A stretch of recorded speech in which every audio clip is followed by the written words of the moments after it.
అయోధ్యని ఏలే దశరథ మహారాజుకు కౌసల్య, సుమిత్ర, కైకేయి ముగ్గురు భార్యలు. ఆళ్లకు పుట్టిన నలుగురు కొడుకులు రామ, లక్ష్మణ, భరత, శత్రుఘ్నులు.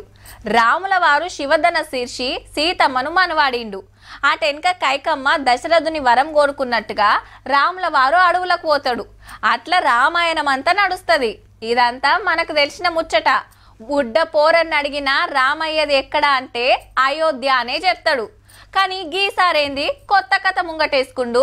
నీ కథకిన వారెత్తు ఏం మాట్లాడుతున్నావు సారు? మా రాముడు మీ దేశంలో పుట్టినాడు. ముద్దుగానే నేర్చినవయ్యా మాటలు.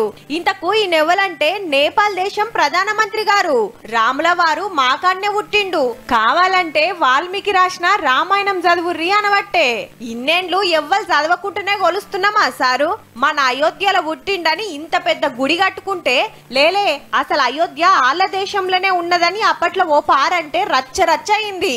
మళ్ళో పారి గదే మాట. మా సీతమ్మ మీ ఆడబిడ్డ అంటే ఒప్పుకోవచ్చు. ఎందుకంటే జనకుడు ఏలిన మిథిల రాజ్యం నేపాల్లోనే ఉన్నది కాబట్టికే. రాముడే కాదబ్బా, శివుడు, విశ్వామిత్రుడు కూడా అక్కడ పుట్టినోళ్ళేనట. ఎందుకు సారు కొత్త పురాణాలు తెచ్చి మా వాళ్ళతోటి మాటలు పడతావు? చూడబుద్ధి అయితే మా అయోధ్యకు రా, దగ్గరుండి దర్శనం చేపిస్తాం గాని.